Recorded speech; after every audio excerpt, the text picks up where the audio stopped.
Je disais donc, dans cette vidéo ou dans cet exercice, je vais vous montrer comment on peut déterminer la distance entre un point et une droite. Ici, il s'agit d'une droite quelconque. La droite D, je peux agrandir un peu pour que vous puissiez voir, c'est la droite D et le point A. Ils sont tous représentés par leur projection frontale et projection horizontale. Alors, comment déterminer cette distance? Dans le cas d'une droite quelconque avec un point, nous devons passer par une méthode pour arriver à déterminer la distance.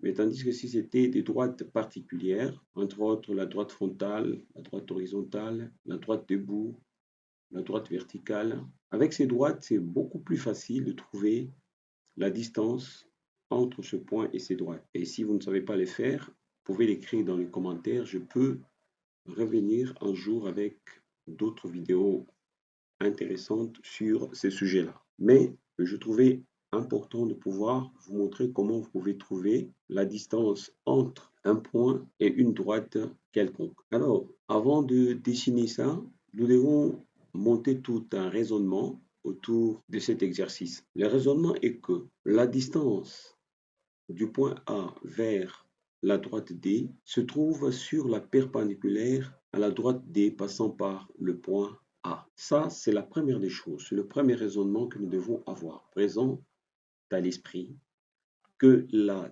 distance du point A vers la droite D se trouve sur la perpendiculaire à la droite D. Or, comme ce n'est pas facile de tracer la perpendiculaire à la droite D d'un seul coup, comme c'est une droite quelconque, nous pouvons faire recours au tracé du plan perpendiculaire à la droite D. Pourquoi doit-on tracer le plan perpendiculaire à la droite D? Parce que le plan perpendiculaire nous permet très facilement à tracer ce plan perpendiculaire grâce au frontal et horizontal de ce plan. Parce que chaque plan quelconque peut contenir au moins une frontale et un horizontal. Une horizontale, pardon. Alors, nous allons tracer un plan perpendiculaire à la droite D et nous savons que pour qu'une droite soit perpendiculaire à un plan, il faut qu'elle soit au moins perpendiculaire à deux droites de ce plan perpendiculaire.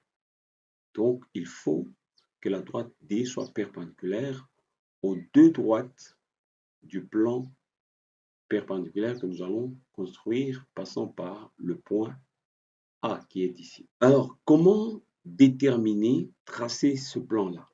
Parce que normalement, dans le raisonnement, c'est que lorsque nous allons trouver ce plan-là, nous allons chercher un point de percée de la droite D dans le plan perpendiculaire, passant par le point A. Pourquoi nous devons chercher le plan de percée? Parce que le point de percée, si nous le relions avec le point A, nous trouvons directement le segment de droite dont on a besoin pour déterminer la distance entre le point A et la droite D.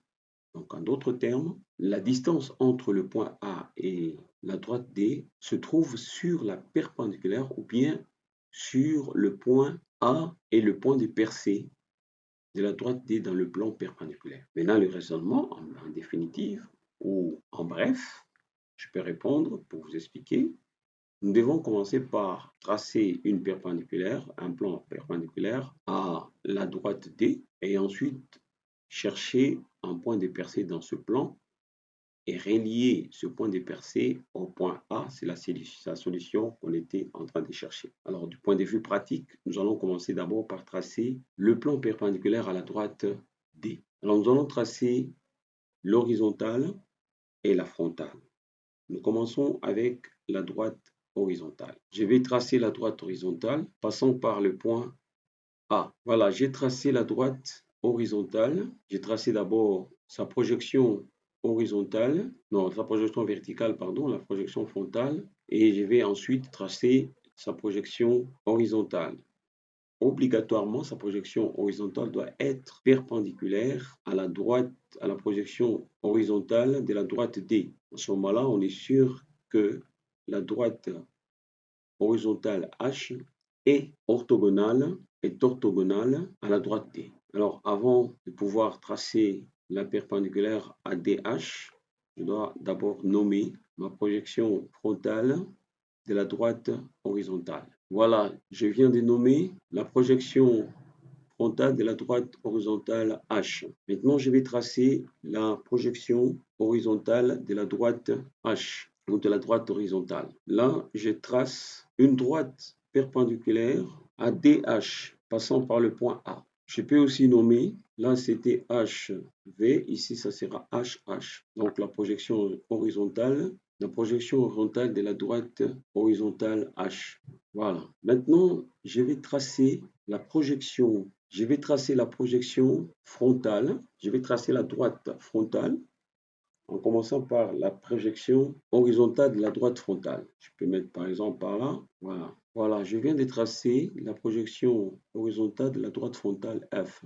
Je peux aussi nommer. Je viens de nommer cette projection FH. C'est la projection horizontale de la droite frontale F. Alors je vais tracer en prenant une ligne de rappel de là jusque sur la droite horizontale.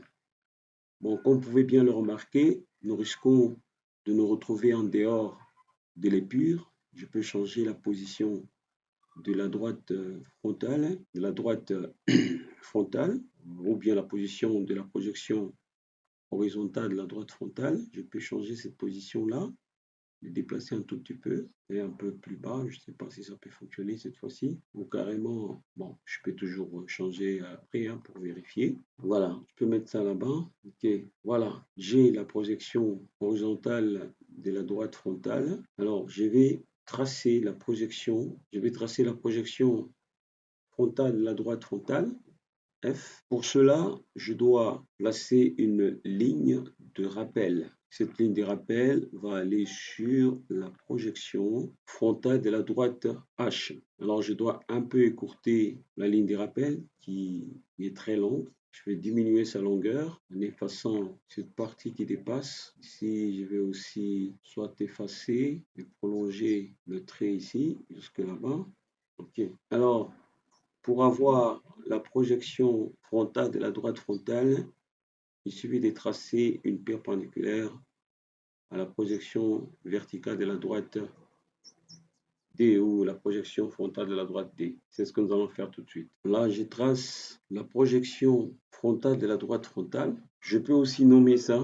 Je peux le nommer. Et ce nom, c'est FV. Voilà, je viens de nommer cette droite, la projection frontale de la droite frontale F. Maintenant, j'ai le plan FH. Ce qui me reste à faire, c'est de trouver un point de percée de la droite D dans le plan FH, comme on s'est dit. Et c'est ce point de percée avec le point A qui forme la distance entre la droite D et la droite et le point A. Alors, pour trouver le point de percée, nous faisons recours au plan auxiliaire. Et si vous ne savez pas trouver le point de percée d'une droite dans un plan quelconque, vous pouvez écrire ça dans les commentaires. Je vous donnerai plus d'explications dans une autre vidéo. Ou si vous fouillez dans mes vidéos, vous allez trouver une autre vidéo qui vous donne de plus amples explications sur comment trouver un point de percée d'une droite dans un plan quelconque. Alors, nous allons faire recours à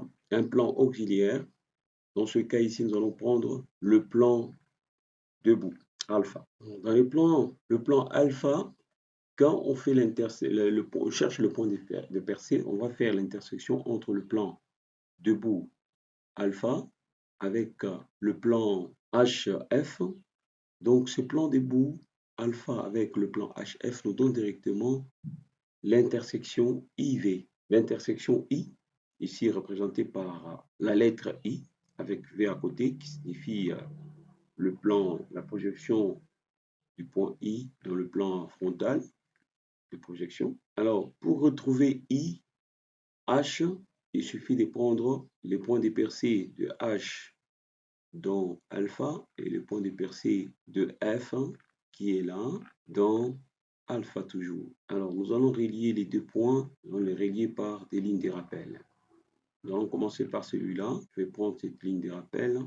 C'est là. Voilà, je viens de tracer la ligne de rappel ici. Je vais un peu écourter cette ligne de rappel qui est beaucoup plus longue. Voilà, je viens de l'écourter. Je peux aller placer encore une autre ligne de rappel parce que il faut que ça s'appuie sur H et sur F. Ça, c'est HV, ça, c'est FV. Alors, je dois prendre aussi ce point-là et tracer une ligne de rappel. Ici aussi, la ligne de rappel est un peu plus longue. Je vais l'écourter. Voilà. Je viens de finir le traçage des lignes de rappel. Maintenant, je vais relier les deux points ici, les deux points de percée, des deux droites, la droite H et la droite F dans le plan alpha. Et grâce à ces deux lignes de rappel, je vais avoir l'intersection I par sa projection horizontale et l'intersection avec D nous donne le point de percée de D dans le plan HF. Je vais tracer. Alors, je trace de là jusque là. Voilà, je viens de tracer l'intersection en projection horizontale. Voilà, je viens de tracer l'intersection, je viens d'écrire, de nommer cette droite d'intersection qui est là, qui passe par ce point, pardon, et qui va aussi dans ce point-là, et nous donne cette ligne-là. C'est l'intersection IH. Je vais un peu déplacer celui-là parce que ça risque de prêter à confusion. Donc, je vais mettre ce côté-là. Voilà. Maintenant, comme je l'ai dit, l'intersection I avec la droite D nous donne le point de percée de la droite D dans le plan FH. Et cette intersection se trouve sur D et à la fois aussi sur I. Donc, nous avons ce point-là qui constitue le point d'intersection. Il suffit de placer la ligne de rappel, on va trouver sa projection frontale sur la droite D. Voilà, je viens de trouver le point. Je viens de trouver le point qui est là. Je vais le nommer point B. Là, c'est la projection verticale, la projection frontale du point B. Je vais placer aussi la projection horizontale, du point B. Voilà, je viens de placer aussi, voilà, je viens de placer aussi la projection horizontale du point B. Alors, comme on s'est dit, ce point A et le point B nous donnent la distance entre le point A et le point D. Je vais tracer ça. Voilà, j'ai tracé AB. Je vais tracer aussi AB ici en projection horizontale. C'est ce point-là avec celui-là. Voilà, ce point A et B nous donne la distance entre la droite D et le point A. Alors, pour déterminer sa vraie grandeur, je crois que vous connaissez la technique. Il suffit de prendre cette différence d'éloignement et on vient placer ici perpendiculairement et vous avez la vraie grandeur. Et c'est ce que je vais faire tout de suite. Cette distance vaut combien? Il vaut 127,8 selon mon épure. Alors je vais prendre cette distance et je vais rapporter ça sur la perpendiculaire à cette droite ici. Alors je vais relier ce point avec ce point. Dans ce cas ici, je vais nommer ça le point B. Je vais déterminer cette distance ici. Cette distance est de 225,2 cm. Voilà. La distance est égale à 225,2 cm. Voilà la distance entre la droite D, pardon, avec la droite A. Merci beaucoup d'avoir regardé cette vidéo. Si vous avez apprécié, veuillez liker cette vidéo et surtout la partager avec d'autres pour qu'ils apprennent un peu plus les notions de géométrie descriptive. Merci.